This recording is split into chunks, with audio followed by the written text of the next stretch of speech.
ಹೊರೆಯುತ್ತಾ ಬೆರಗಾಗಿ ಏನು ಆಶ್ಚರ್ಯ ಹೊರೆಯುತ್ತಾ ಬೆರಗಾಗಿ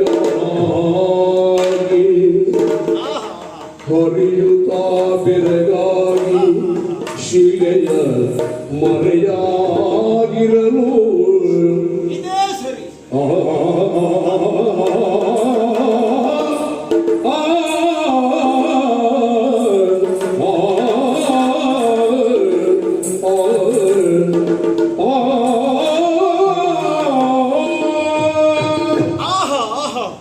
ನಿರ್ಜನವಾಗಿರುವಂತಹ ಈ ಅರಣ್ಯದ ಪ್ರದೇಶದಲ್ಲಿಯೂ ಕೂಡ ಕತ್ತಲನ್ನ ಕಡಿದೊಗೆಯುವಂತಹ ಪರಮ ಸೌಂದರ್ಯಾತಿಶಯ ಒಂದು ಗುಹೆಯಲ್ಲಿ ಕಾಣಿಸುತ್ತಾ ಇದೆ.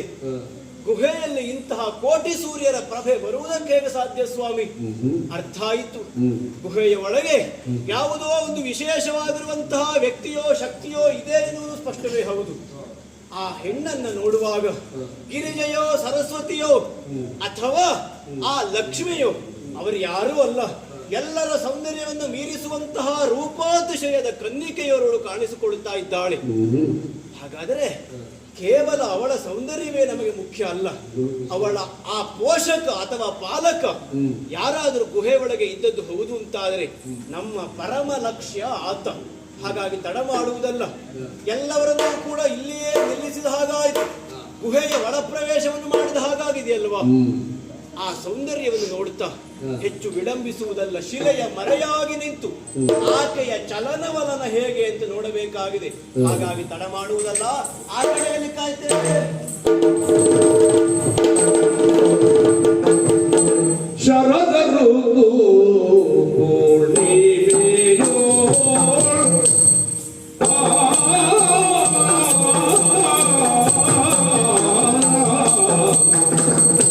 ಶರದ ಪೂರ್ಣಿಮೆಯೋ ಉದಯ ಚಂದಿರ ಕಾಂತಿ ಉದಯ ಚಂದಿರ ಕಾಂತಿ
ಆಹಾರದಳು ಕಾಯತ್ತ ಸಾಗಿದ್ದಾರೆ. ತಮ್ಮ ಪ್ರವೀರ ಒಂದೇ ಸಮಯ ಆಟ ಮಾಡುತ್ತಾ ಇದ್ದಾನೆ. ಏನು ಮಾಡಿದರೂ ಕೇಳುವುದಿಲ್ಲ. ಏನು ಮಾಡಲಿ? ತಂದೆಯವರು ಸಿಂಹವನ್ನು ಕೊಂದು ಸಮಂತಕ ರತ್ನವನ್ನು ತಂದಿದ್ದಾರೆ. ಇದನ್ನೇ ತೋರಿಸಿ ಜೋಗುಲಾಡುತ್ತೇನಂತೆ. ಜೋ ಜೋ ಜೋ ಜೋ ಜೋ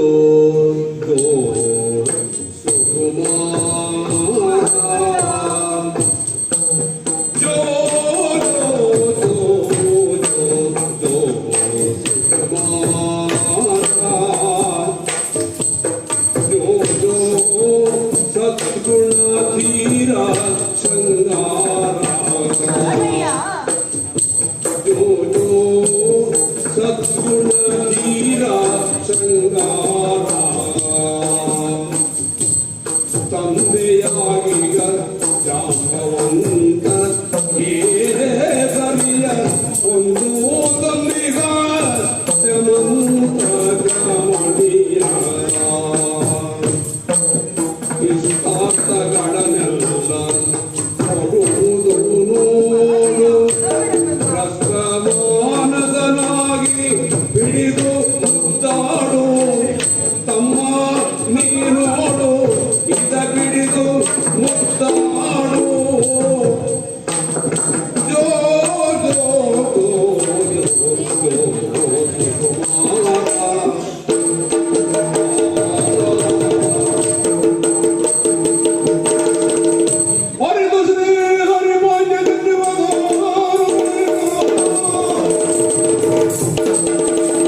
ಒಂದಲ್ಲ ಉಪಾಯ.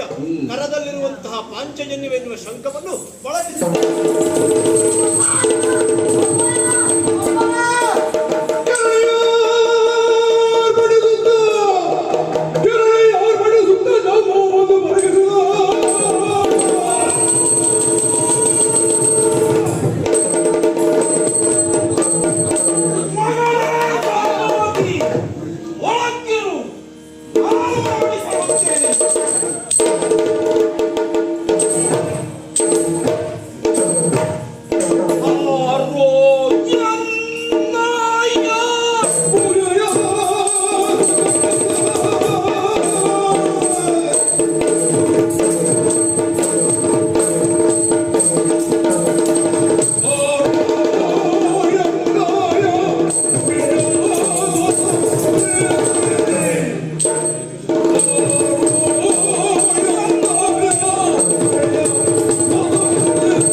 ನಮ್ಮ ಆವಾಸ ಸ್ಥಾನವಾದಂತಹ ಈ ಗುಹೆಯನ್ನ ಇದು ನಿನ್ನದ್ದೇ ಗುಹೆಯ